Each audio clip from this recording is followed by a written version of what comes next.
Hello everyone, स्वागत है एक बार फिर से आप सभी का शिक्षा संकल्प के इस यूट्यूब प्लेटफॉर्म पर। कैसे हैं आप लोग एक बार बताइएगा। और आज की इस क्लास के दोस्तों हम लोग शुरुआत करते हैं। बहुत ही महत्वपूर्ण क्लास होने वाली है। आप सभी को पता है डेली दोपहर को 3 बजे सामान्य ज्ञान की स्पेशल क्लास हम लोग करते हैं, जो कि बीएड एंट्रेंस एग्जाम के लिए महत्वपूर्ण है। आप किसी भी स्टेट से उस स्टेट की यदि बीएड प्रवेश परीक्षा की तैयारी कर रहे हैं तो इस क्लास को बिल्कुल करना मत भूलिएगा। ठीक है, तो आइए शुरुआत कर लेते हैं। आज ये हमारी 24वीं क्लास है। अच्छा, हमने आपको बताया था यदि आप लोग इन सारी क्लासेस को अटेंड कर रहे हैं तो आपको बीएड प्रवेश परीक्षा के लिए कोई भी समस्या नहीं होगी, ये हमारा वादा है। ठीक है, आइए शुरुआत करते हैं बिना किसी देरी के। और पहला प्रश्न जो है आपके स्क्रीन पर है, भारत और पाकिस्तान के मध्य सीमा रेखा का नाम क्या है। सभी लोग आंसर देंगे। हर एक प्रश्न का जो है आपके पास 5 सेकंड का समय है और पहले आपके द्वारा आंसर दिया जाएगा, उसके बाद जो है हमारे द्वारा आंसर भी दिया जाएगा और एक्सप्लेन भी किया जाएगा। आइए, भारत और पाकिस्तान की मध्य सीमा रेखा का नाम क्या है। दोस्तों ध्यान रखिएगा, रेड क्लिफ रेखा। ऑप्शन नंबर आपका बी करेक्ट हो जाएगा। भारत और पाकिस्तान के मध्य जो सीमा रेखा है उसे क्या कहते हैं, रेड क्लिफ रेखा कहते हैं। ऑप्शन बी करेक्ट हो जाएगा। अच्छा, अगर हम बात करें कि मैकमोहन रेखा जो है किनके किनके मध्य पाई जाती है, तो ये जो है भारत और चीन के मध्य जो है मैकमोहन रेखा पाई जाती है। ठीक है भाई। डूरंड रेखा की बात करें तो ये है जो है भारत और अफगानिस्तान के मध्य है। क्या, डूरंड रेखा भारत और अफगानिस्तान के मध्य है। याद रखिएगा, महत्वपूर्ण प्रश्न है, परीक्षा में पूछा जाता है। आगे बढ़ते हैं। अच्छा भाई, सभी दोस्त एक बार सेशन को शेयर कर देंगे और लाइक कर देंगे। जो भी दोस्त चैनल पर नए हैं जुड़ जाएंगे। बिल्कुल फ्री में यहाँ पर आपको कंटेंट प्रोवाइड किया जा रहा है। भारत में कुल पड़ोसी देशों की संख्या कितनी है। 9 है, 7 है, 8 है और 10 है। 4 विकल्प आपके सामने दिए गए हैं। जवाब देने का आप लोग प्रयास कर सकते हैं। चलिए भाई, 5 सेकंड का समय आपके पास है। एक बार प्रयास करिए आप लोग। भारत के कुल पड़ोसी देशों की संख्या कितनी है। दोस्तों ध्यान रखिएगा, भारत के कुल पड़ोसी देशों की संख्या कितनी है, 9 है। ठीक है भाई, ध्यान रखिएगा। अच्छा, इसमें जो है 7 देश जो हैं वो स्थलीय सीमा साझा करते हैं और जो आपके 2 देश हैं वे जो है जलीय सीमा को साझा करते हैं। यानी ओवरऑल जो है 9 पड़ोसी देश हैं जो कि भारत की सीमा को साझा करते हैं। ध्यान रखिएगा, वेरी इंपॉर्टेंट क्वेश्चन है। अच्छा, जो 7 देश हैं वे कौन कौन से देश हैं जो स्थलीय सीमा साझा करते हैं। ध्यान रखिएगा, पाकिस्तान हो गया, अफगानिस्तान, चीन, नेपाल, भूटान, बांग्लादेश और म्यांमार। और जो देश आपके वो जलीय सीमा को साझा करते हैं वो आपका हो गया श्रीलंका और एक हो गया आपका मालदीव। ध्यान रखेंगे, वेरी इंपॉर्टेंट क्वेश्चन है क्योंकि यहाँ पर आपसे प्रश्न पूछता है कुल पड़ोसी देशों की संख्या कितनी है, तब आप कहेंगे 9। ऑप्शन नंबर ए राइट हो जाएगा। ठीक है भाई, आगे बढ़ते हैं। अगला प्रश्न देखिएगा, कर्क रेखा कितने राज्यों से होकर गुजरती है। कौन कौन बताएगा। वेरी इंपॉर्टेंट क्वेश्चन है परीक्षा की दृष्टिकोण से। चलिए भाई, जवाब देने का प्रयास करें आप लोग। कर्क रेखा कितने राज्यों से होकर गुजरती है। 10, 8, 5, 7। 4 ऑप्शंस जो है आपके सामने दिए गए हैं। तो ध्यान रखिएगा दोस्तों, कर्क रेखा जो है 8 राज्यों से होकर गुजरती है। ऑप्शन नंबर आपका यहाँ पर बी बिल्कुल करेक्ट हो जाएगा। कौन कौन से राज्य हैं। गुजरात, राजस्थान, मध्य प्रदेश, छत्तीसगढ़, झारखंड, पश्चिम बंगाल, त्रिपुरा और मिजोरम। ठीक है, ध्यान रखिएगा, ये 8 राज्य हैं जिनसे कर्क रेखा होकर गुजरती है। ठीक है भाई, आगे बढ़ते हैं। अगला प्रश्न देखिएगा। चलिए, भारत में मसाले का बगीचा किसे कहा जाता है। Very important question. और ये प्रश्न जो है यूपी बीएड में आ चुका है। 2000 जो है ये 23 में पूछा गया था। चलिएगा, भारत में मसाले का बगीचा जो है किसे कहते हैं। असम को, केरल को और उत्तराखंड को, इनमें से कोई नहीं। जवाब दे सकते हैं आप लोग। वेरी इंपॉर्टेंट क्वेश्चन है, भारत में मसाले का बगीचा किसे कहा जाता है। दोस्तों ध्यान रखिएगा, केरल को जो है भारत में मसाले का बगीचा कहते हैं। ऑप्शन नंबर आपका दोस्तों बी बिल्कुल करेक्ट हो जाएगा। ऑप्शन नंबर बी बिल्कुल राइट हो जाएगा। चलिए भैया आगे बढ़ते हैं और अगला प्रश्न आपके स्क्रीन पर है, भारत में स्वतंत्रता के बाद से कितनी बार नोटबंदी हुई है। कौन बताएगा भाई। चलिए, महत्वपूर्ण प्रश्न है, जवाब दें। भारत में स्वतंत्रता के बाद कितनी बार नोटबंदी हुई है। 1 बार, 2 बार, 4 बार या 3 बार। बता सकते हैं आप लोग, जवाब देने का प्रयास कर सकते हैं। जवाब देने का प्रयास कर सकते हैं। तो ध्यान रखिएगा दोस्तों, 3 बार। ऑप्शन नंबर आपका यहाँ पर थर्ड बिल्कुल करेक्ट हो जाएगा। अच्छा, पहला कब हुआ था। 1946 में पहली बार होता है। उसके बाद 1978 में जो है आपका दूसरी बार होता है और तीसरी बार आपका कब हुआ था? 8 नवंबर 2016 को। कब? 8 नवंबर 2016 को जो है तीसरी बार होता है। ऑप्शन नंबर आपका थर्ड बिल्कुल राइट होगा। अगला प्रश्न देखें, भारतीय संविधान के किस अनुच्छेद के तहत राष्ट्रपति अध्यादेश को लागू कर सकता है? जवाब दे सकते हैं आप लोग। अनुच्छेद 101 के तहत, अनुच्छेद 123 के तहत, अनुच्छेद 168 के तहत, अनुच्छेद 75 के तहत। चलिए भाई, भारतीय संविधान के किस अनुच्छेद के तहत राष्ट्रपति अध्यादेश को लागू कर सकता है? अनुच्छेद 123 के तहत। ऑप्शन नंबर दोस्तों बी करेक्ट हो जाएगा और स्टार लगाइए, वेरी इंपॉर्टेंट क्वेश्चन है। अगला प्रश्न देखिएगा, निम्नलिखित में से कौन सा भारत का पहला राज्य है जो भाषा के आधार पर बना है? भाषण की जगह आप लोग कर लीजिएगा भाषा, वेरी इंपॉर्टेंट क्वेश्चन, ये भी प्रश्न पूछा गया है पेपर में। निम्नलिखित में से कौन सा भारत का पहला राज्य है जो भाषा के आधार पर बना है? केरल, मध्य प्रदेश, आंध्र प्रदेश, उत्तर प्रदेश। दोस्तों ध्यान रखिएगा, 1 नवंबर 1956 को, कब? 1 नवंबर 1956 को जो है आंध्र प्रदेश जो है प्रथम भाषाई राज्य के रूप में उभरा। ऑप्शन नंबर आपका यहाँ पर थर्ड बिल्कुल करेक्ट हो जाएगा। ठीक है, आगे बढ़ते हैं। अगला प्रश्न देखिए, भारत के संविधान का कौन सा भाग नागरिकता से संबंधित है? वेरी इंपॉर्टेंट क्वेश्चन है, जवाब दे सकते हैं आप लोग। चलिएगा, भारत के संविधान का कौन सा भाग जो है नागरिकता से संबंधित है, बता सकते हैं? चलिए भाई, भाग 6, भाग 3, भाग 2, भाग 5। भारत के संविधान का कौन सा भाग नागरिकता से संबंधित है? तो भाग 2 जो है दोस्तों नागरिकता से संबंधित है। ऑप्शन नंबर आपका बी बिल्कुल करेक्ट हो जाएगा। अच्छा, नागरिकता जो है आर्टिकल 5 से 11 में वर्णित है। ठीक है, अनुच्छेद 5 से 11 में वर्णित है भाग 2 में। ऑप्शन नंबर आपका थर्ड बिल्कुल राइट हो जाएगा। ठीक है भाई, भाग 3 में क्या है? मौलिक अधिकार का वर्णन किया गया है। ठीक है, और मौलिक अधिकार जो है किस अनुच्छेद में है? 12 से 35 अनुच्छेद में। आगे बढ़ते हैं, राज्यपाल का कार्यकाल जो है कितना होता है? 4 वर्ष, 5 वर्ष, 3 वर्ष, उसके बाद है 6 वर्ष। राज्यपाल का कार्यकाल जो है कितने वर्ष का होता है? दोस्तों ध्यान रखिएगा, राज्यपाल का कार्यकाल जो होता है वो होता है आपका 5 वर्ष। ऑप्शन नंबर आपका बी बिल्कुल राइट हो जाएगा। अच्छा, राज्यसभा के सदस्यों का कार्यकाल कितना होता है? 6 वर्ष, ये भी ध्यान रखिएगा, महत्वपूर्ण है। ठीक है भाई, और लोकसभा के सदस्यों का कार्यकाल कितने वर्ष का होता है? ये होता है आपका 5 वर्ष। ठीक है भाई, लोकसभा के लिए 5 वर्ष लगाएंगे, और अगर आपसे राज्यसभा पूछा जाए इनके सदस्यों का कार्यकाल कितना होता है, तब आप कहेंगे 6 वर्ष का होता है। आगे बढ़ते हैं, अगला प्रश्न यहाँ पर है, भारत के राष्ट्रपति की महाभियोग की प्रक्रिया के लिए जिम्मेदार अनुच्छेद कौन सा है? वेरी इंपॉर्टेंट क्वेश्चन, स्टार लगा लीजिएगा। अनुच्छेद 52, अनुच्छेद 61, अनुच्छेद 54, अनुच्छेद 56। भारत के राष्ट्रपति की महाभियोग की प्रक्रिया के लिए जिम्मेदार अनुच्छेद कौन सा है? दोस्तों अनुच्छेद 61 है। ऑप्शन नंबर आपका बी बिल्कुल करेक्ट हो जाएगा। अगर आपसे दोस्तों पूछा जाए कि मूल संविधान में कुल कितने अनुच्छेद थे, तब आप क्या बताएंगे? 395 अनुच्छेद। ठीक है, वर्तमान समय में कितने अनुच्छेद हैं? लगभग 448 जो है अनुच्छेद हैं वर्तमान समय में। ठीक है भाई, अगर हम बात करें कि मूल संविधान में कुल कितनी अनुसूचियां थी, तब कहेंगे आप 8 अनुसूचियां थी। वर्तमान समय में आपसे अगर पूछे तो 12 अनुसूचियां हैं वर्तमान समय में। ठीक है भाई, अच्छा, अगर आपसे पूछे कि मूल संविधान में कुल कितने भाग थे, तब आप कहेंगे 22 भाग। वर्तमान समय में कुल कितने भाग हैं, तो कहेंगे आप 25 भाग हैं। ठीक है भाई, अच्छा, अगर आपसे पूछे कि जो है मौलिक अधिकारों की संख्या कितनी है, अब जो है देखेंगे अगर वर्तमान समय में 6 मौलिक अधिकार हैं, लेकिन जो है मूल संविधान में 7 मौलिक अधिकार थे। ध्यान रखिएगा, और मौलिक कर्तव्य की यदि हम बात करें तो वर्तमान समय मौलिक कर्तव्य जो है कितने हैं? 11 मौलिक कर्तव्य हैं। तो इन सारे फैक्ट को आप लोग ध्यान रखिएगा, वेरी इंपॉर्टेंट है, प्रश्न यहीं से बनते हैं पेपर में।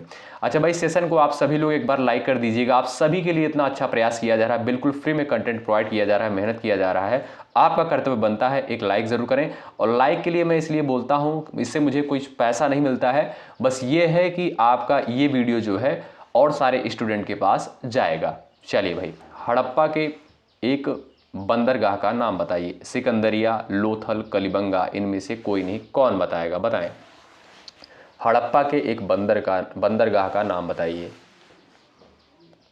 चलिए भाई, सिकंदरिया, लोथल, कलिबंगा, इनमें से कोई नहीं। दोस्तों ऑप्शन नंबर आपका बी करेक्ट हो जाएगा। हड़प्पा के एक बंदरगाह का नाम क्या है? लोथल है। ऑप्शन नंबर बी करेक्ट हो जाएगा। अच्छा ये कहाँ पर था? गुजरात में। कहाँ पर? गुजरात में लोथल था। और कलिबंगा की यदि बात करें तो ये आपका कहाँ पर? राजस्थान में। ठीक है भाई, महत्वपूर्ण प्रश्न है, ध्यान रखिएगा। आगे बढ़ते हैं। योजना आयोग के प्रथम अध्यक्ष जो है कौन थे? राजेंद्र प्रसाद, जवाहरलाल नेहरू, डॉक्टर एस राधाकृष्णन, इनमें से कोई नहीं। बता सकते हैं आप लोग, जवाब दे सकते हैं। चलिएगा, योजना आयोग के प्रथम अध्यक्ष कौन थे? दोस्तों जवाहरलाल नेहरू जो थे ये योजना आयोग के पहले अध्यक्ष थे। अच्छा, डॉक्टर राजेंद्र प्रसाद जो थे भारत के पहले राष्ट्रपति थे। ठीक है भाई, तो ऑप्शन नंबर 20 क्वेश्चन का राइट हो जाएगा, जवाहरलाल नेहरू। अगला प्रश्न देखें। ब्रिटिश भारत की राजधानी को कोलकाता से दिल्ली स्थानांतरित किए जाने के समय भारत का वायसराय कौन था? कौन बताएगा? Lord Ripon, Lord Hardinge, Lord Dalhousie, इनमें से कोई नहीं। चलिएगा, ब्रिटिश भारत की राजधानी को कोलकाता से दिल्ली स्थानांतरित किए जाने के समय भारत का वायसराय कौन था? चलिए भाई, जवाब दें, महत्वपूर्ण प्रश्न है। दोस्तों ध्यान रखिएगा, Lord Hardinge. Option number B बिल्कुल राइट हो जाएगा। आगे बढ़ते हैं, अगला प्रश्न। सानिया मिर्जा जो है किस खेल से संबंधित थी? बताएं। Badminton, tennis, table tennis, cricket. Question number 14, 5 second का समय आपके पास है, आंसर दें। सानिया मिर्जा किस खेल से संबंधित हैं? चलिए भाई, आज ये हमारी जीके जीएस की 24वीं क्लास है। लगभग 23 क्लास जो है हो चुकी हैं और ये 24वीं क्लास है, बहुत महत्वपूर्ण है। आप लोग इसको जरूर डेली दोपहर को 3 बजे जरूर कवर करें। सानिया मिर्जा दोस्तों टेनिस से संबंधित है। ऑप्शन नंबर आपका बी बिल्कुल करेक्ट होगा। अगला प्रश्न देखें। बिहार और नेपाल के मिथिला क्षेत्र में किस भारतीय चित्रकला का अभ्यास किया जाता है? मधुबनी चित्रकला, तंजौर कला, पट्टू चित्रकला, इनमें से कोई नहीं। दोस्तों बिहार और नेपाल के मिथिला क्षेत्र में जो है मधुबनी चित्रकला का अभ्यास किया जाता है। पहला विकल्प आपका राइट है। अगला प्रश्न देखिए। क्वेश्चन नंबर नेक्स्ट है। निम्नलिखित में से कौन संविधान सभा की प्रारूप समिति के अध्यक्ष थे? जवाब देंगे आप लोग। बी आर अम्बेडकर, के एम मुंशी, डॉक्टर राजेंद्र प्रसाद, इनमें से कोई नहीं। चलिएगा, अच्छा दोस्तों, संविधान सभा की यदि आपसे पूछा जाए कि पहली बैठक यानी प्रथम बैठक कब हुई थी, तब आप कहेंगे 9 दिसंबर 1946 को जो है पहली बैठक होती है। ठीक है भाई, और प्रारूप समिति के अध्यक्ष कौन थे? डॉक्टर बी आर अम्बेडकर जो थे प्रारूप समिति के अध्यक्ष थे। ठीक है, डॉक्टर राजेंद्र प्रसाद जो थे ये अस्थायी अध्यक्ष थे संविधान सभा के। आगे बढ़ते हैं। इंडिका पुस्तक जो है किसके द्वारा लिखी गई है? मेगस्थनीज, ह्वेनसांग, फाहियान, इनमें से कोई नहीं। क्वेश्चन नंबर 17 है, 5 सेकंड का समय आपके पास है। इंडिका पुस्तक जो है किसके द्वारा लिखी गई है? दोस्तों ध्यान रखिएगा, इंडिका पुस्तक जो है मेगस्थनीज के द्वारा लिखी गई पुस्तक है। आगे बढ़ते हैं, अगला प्रश्न देखिएगा। निम्नलिखित में से कौन जो है पूना सत्यशोधक समाज के संस्थापक थे? ज्योतिबा फूले, महादेव गोविंद रानडे, बाल गंगाधर तिलक, रामकृष्ण गोपाल भंडारकर। पूना सत्यशोधक समाज के संस्थापक जो है कौन थे? दोस्तों ज्योतिबा फूले जो थे पूना सत्यशोधक समाज के संस्थापक थे। पहला ऑप्शन आपका राइट है। आगे बढ़ते हैं, अगला प्रश्न कहता है रणजी ट्रॉफी निम्नलिखित में से किस खेल से संबंधित है? Football, cricket, kabaddi, tennis. चलिए भाई, रणजी ट्रॉफी निम्नलिखित में से किस खेल से संबंधित है? फुटबॉल, क्रिकेट, कबड्डी और टेनिस। ध्यान रखिएगा, रणजी ट्रॉफी जो है ये क्रिकेट से संबंधित है। विकल्प आपका दोस्तों बी बिल्कुल करेक्ट हो जाएगा। आगे बढ़ते हैं। बिहार में व्यक्तिगत सत्याग्रह का पहला सत्याग्रही निम्नलिखित में से कौन था? श्री कृष्ण सिन्हा, डॉक्टर राजेंद्र प्रसाद, अनुग्रह नारायण सिंह, इनमें से कोई नहीं। बिहार में व्यक्तिगत सत्याग्रह का पहला सत्याग्रही कौन था? श्री कृष्णा सिन्हा। ऑप्शन नंबर 200 पहला बिल्कुल राइट हो जाएगा। ठीक है भाई, बिहार में व्यक्तिगत सत्याग्रह का पहला सत्याग्रही कौन थे भाई? श्री कृष्ण सिन्हा थे। आगे बढ़ते हैं। भारत की पहली महिला सुल्तान कौन थी? नूरजहां, राजिया सुल्तान, कोहिनूर, इनमें से कोई नहीं। भारत की पहली महिला सुल्तान कौन थी भाई? रजिया सुल्तान। ऑप्शन नंबर आपका बी बिल्कुल करेक्ट हो जाएगा। ठीक है, और रजिया सुल्तान जो है इल्तुतमिश की पुत्री थी। आगे बढ़ते हैं। कंप्यूटर का जनक जो है किसे माना जाता है? जवाब दें आप लोग। नॉर्टन को, चार्ल्स बेबेज को, जेम्स गोसलिंग को, इनमें से कोई नहीं। कंप्यूटर का जनक किसे माना जाता है? भाई सेशन को आप लोग लाइक नहीं कर रहे हैं तो लाइक जरूर करें, और चैनल पर यदि आप नए हैं सब्सक्राइब करके बेल आइकन को जरूर प्रेस कर लीजिएगा, और टेलीग्राम से आप लोग जरूर जुड़ जाइएगा, डिस्क्रिप्शन बॉक्स में लिंक दिया गया है। कंप्यूटर का जनक किसे कहते हैं भाई? ध्यान रखिएगा, चार्ल्स बेबेज को जो है कंप्यूटर का जनक कहा जाता है। आगे बढ़ते हैं। स्वराज पार्टी की स्थापना किसके द्वारा की गई थी? महत्वपूर्ण प्रश्न है, बताएं। स्वराज पार्टी की स्थापना किसके द्वारा करी गई थी? दोस्तों स्वराज पार्टी की स्थापना जो है CR दास और मोतीलाल नेहरू के द्वारा करी गई थी। ठीक है, चलिए अगला प्रश्न देखिएगा। गांधी इरविन समझौता भारत के निम्नलिखित में से किस आंदोलन से संबंधित था? बताएं। गांधी इरविन समझौता भारत के निम्नलिखित में से किस आंदोलन से संबंधित था? रॉलेट सत्याग्रह, सविनय अवज्ञा आंदोलन, असहयोग आंदोलन, भारत छोड़ो आंदोलन। जवाब दे सकते हैं आप लोग, चलिएगा। अच्छा दोस्तों, अगर आपसे पूछा जाए कि गांधी इरविन समझौता कब हुआ था, 5 मार्च 1931 को। कब? 5 मार्च 1931 को जो है गांधी इरविन समझौता हुआ था। तो इस प्रश्न का आपका राइट आंसर क्या हो जाएगा? सविनय अवज्ञा आंदोलन। ठीक है, गांधी इरविन समझौता भारत के निम्नलिखित में से किस आंदोलन से संबंधित था? तब आप कहेंगे सविनय अवज्ञा आंदोलन से संबंधित था। आगे बढ़ते हैं। प्लासी का युद्ध जो है किस वर्ष लड़ा गया था? प्लासी का युद्ध जो है किस वर्ष लड़ा गया था? आप लोग जवाब दे सकते हैं, चलिए। प्लासी का युद्ध किस वर्ष लड़ा गया था? सबका आंसर आना चाहिए। दोस्तों ध्यान रखिएगा, 23 जून 1757 को। कब? 23 जून 1757 को जो है प्लासी का युद्ध लड़ा गया था। आगे बढ़ते हैं।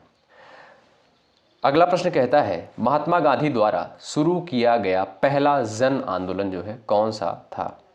बताएं। चलिए, महात्मा गांधी द्वारा शुरू किया गया पहला जन आंदोलन कौन सा था? भारत छोड़ो आंदोलन, असहयोग आंदोलन, नील आंदोलन, इनमें से कोई नहीं। चलिए भाई,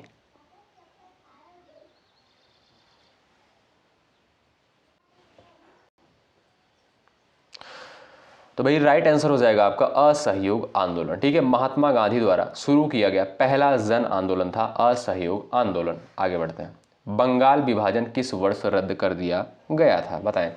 बंगाल विभाजन जो है किस वर्ष रद्द कर दिया गया था? सभी स्टूडेंट यहाँ पर आंसर करें। 1911 में, 1906 में, 1909 में, 1908 में। दोस्तों बंगाल का विभाजन जो है 1911 में रद्द कर दिया गया था। पहला विकल्प करेक्ट है। और प्रथम रेलवे लाइन का निर्माण किसके शासनकाल में हुआ था? Lord Dalhousie, Lord Cornwallis, Warren Hasting, Lord William Bentinck. प्रथम रेलवे लाइन का निर्माण जो है किसके शासनकाल में हुआ था? बताएं। चलिएगा, अच्छा पहली रेलवे जो है कहाँ से कहाँ तक चली थी? मुंबई से थाने। ठीक है, और ये जो है पूछता है आपसे प्रथम रेलवे लाइन का निर्माण जो है किसके शासनकाल में हुआ था? लॉर्ड डलहौजी के शासनकाल में। आगे बढ़ते हैं। जैन परंपरा के अनुसार जैन धर्म के कुल कितने तीर्थंकर हुए? बताइएगा। 24, 23, 22 या 21? जवाब दे सकते हैं आप लोग, चलिएगा। चलिए भाई जवाब देने का प्रयास कर सकते हैं। जैन परंपरा के अनुसार जैन धर्म के कुल कितने तीर्थंकर थे? दोस्तों 24 तीर्थंकर हुए। ठीक है, अच्छा पहले तीर्थंकर का नाम क्या था? ऋषभ देव। ठीक है, जो पहले तीर्थंकर थे जैन धर्म के, ऋषभ देव था उनका नाम। और अगर आप बात करें 24वें तीर्थंकर कौन थे, तब आप कहेंगे महावीर स्वामी। ठीक है, आगे बढ़ते हैं। ज्ञानपीठ पुरस्कार किस क्षेत्र में दिया जाता है? साहित्य, इतिहास, नाटक, इनमें से कोई नहीं। जवाब दें आप लोग। ज्ञानपीठ पुरस्कार किस क्षेत्र में दिया जाता है? आप सभी को जवाब इसका पता होगा, साहित्य के क्षेत्र में जो है ज्ञानपीठ पुरस्कार दिया जाता है। आगे बढ़ते हैं। मौलिक अधिकार संविधान के किस भाग में वर्णित है? बहुत महत्वपूर्ण है। मौलिक अधिकार संविधान के किस भाग में वर्णित है? दोस्तों भाग 3 में जो है मौलिक अधिकार वर्णित है, और भाग 2 में जो है क्या है? नागरिकता है। और भाग 3 में मौलिक अधिकार जो है कितने से कितने अनुच्छेद के मध्य है? तो 12 से 35 अनुच्छेद में जो है वर्णित है मौलिक अधिकार। ठीक है, और मौलिक अधिकार की संख्या कितनी है? 6 मौलिक अधिकार हैं टोटल। ठीक है भाई, और भाग 2 में आपका क्या है? नागरिकता है, जो कि अनुच्छेद 5 से 11 में वर्णित है। आगे बढ़ते हैं।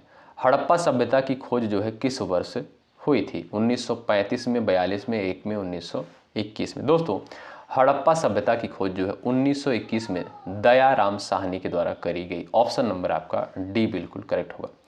सिंधु सभ्यता के ईंटों का अलंकरण किस स्थान से मिला है? कलिबंगा, मोहनजोदड़ो, लोथल, इनमें से कोई नहीं, बताइएगा। सिंधु सभ्यता के ईंटों का अलंकरण किस स्थान से मिला है? चलिए भाई,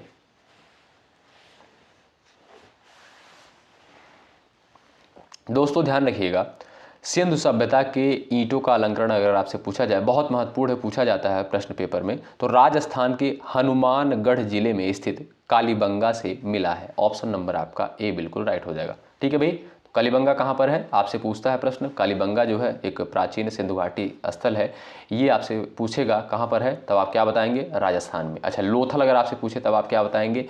ये आपका कहाँ पर है? ये आपका गुजरात में था।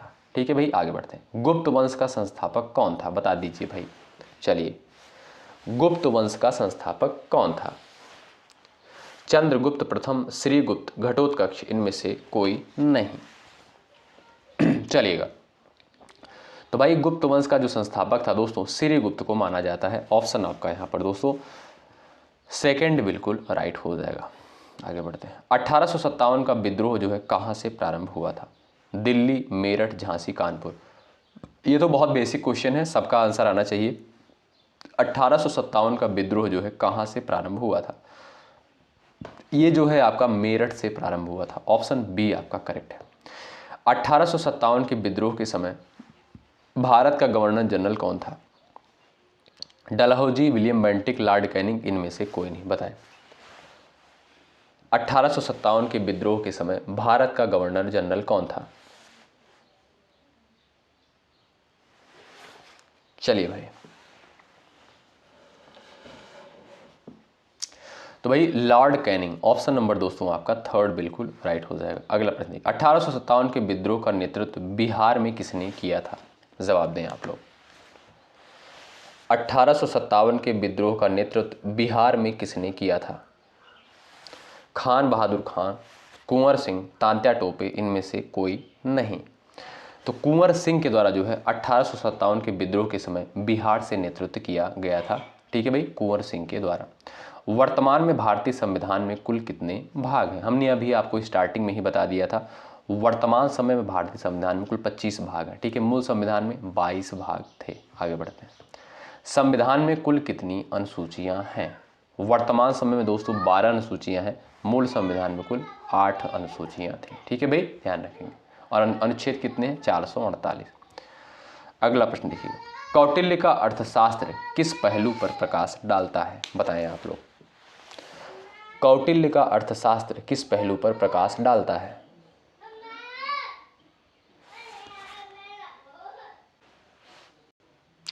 दोस्तों कभी कभी पेपर में पूछता है कि अर्थशास्त्र जो है ये पुस्तक किसके द्वारा लिखी है, तब आप कहेंगे कौटिल्य के द्वारा, यानी चाणक्य के द्वारा लिखी गई पुस्तक है। ठीक है, और प्रश्न आपसे करता है कौटिल्य का अर्थशास्त्र किस पहलू पर प्रकाश डालता है, तो ये जो है राजनीतिक जीवन पर प्रकाश डालता है। ध्यान रखिएगा, कुछ लोग आर्थिक पर लगाएंगे, लेकिन नहीं, राजनीतिक जीवन पर जो है प्रकाश डालता है। आगे बढ़ते हैं। हर्षचरित किसके द्वारा लिखी गई है? बताएं। कालिदास, बाणभट्ट, वाल्मीकि, वेदव्यास। हर्षचरित पुस्तक जो है किसके द्वारा लिखी गई है? तो ये जो है दोस्तों बाणभट्ट के द्वारा लिखी गई है। विकल्प बी करेक्ट हो जाएगा। ठीक है, अच्छा कालिदास के द्वारा जो है कौन कौन सी पुस्तकें लिखी गई हैं, आप लोग क्या बता सकते हैं? महाभाष्य के रचनाकार कौन है? बताइएगा। चलिए भाई, महाभाष्य के रचनाकार कौन है? कौटिल्य, पतंजलि और कालिदास भारवी। महाभाष्य के जो रचनाकार है दोस्तों वो कौन है? पतंजलि। ऑप्शन नंबर आपका बी बिल्कुल राइट है। अगला प्रश्न लिखिएगा, कल्हड़ की पुस्तक का नाम क्या है? बताएं। कल्हड़ की पुस्तक का नाम अर्थशास्त्र, इंडिका, पुराण, राजतरंगिणी। बताइएगा। चलिएगा भाई, कल्हड़ की पुस्तक का नाम क्या है? सबका आंसर आना चाहिए और याद रखिएगा राजतरंगिणी। ऑप्शन नंबर आपका यहाँ पर डी बिल्कुल राइट हो जाएगा। और इसमें जो है जम्मू कश्मीर का इतिहास देखने को मिलता है। यात्री इब्न बतूता कहाँ से आया था? मोरक्को, फारस, तुर्की, मध्य एशिया से, बताइएगा। यात्री इब्न बतूता कहाँ से आया था? चलिएगा, राइट आंसर दोस्तों हो जाएगा आपका मोरक्को से आया था, पहला विकल्प आपका करेक्ट है। अगला प्रश्न देखिएगा, हर्षवर्धन के समय में कौन सा चीनी यात्री भारत आया था?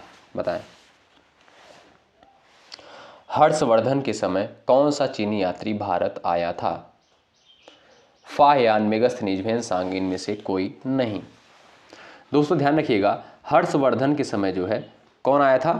भेन्सांग। ऑप्शन नंबर आपका यहाँ पर तीसरा बिल्कुल राइट हो जाएगा। ठीक है भाई, तीसरा ऑप्शन आपका यहाँ पर करेक्ट है।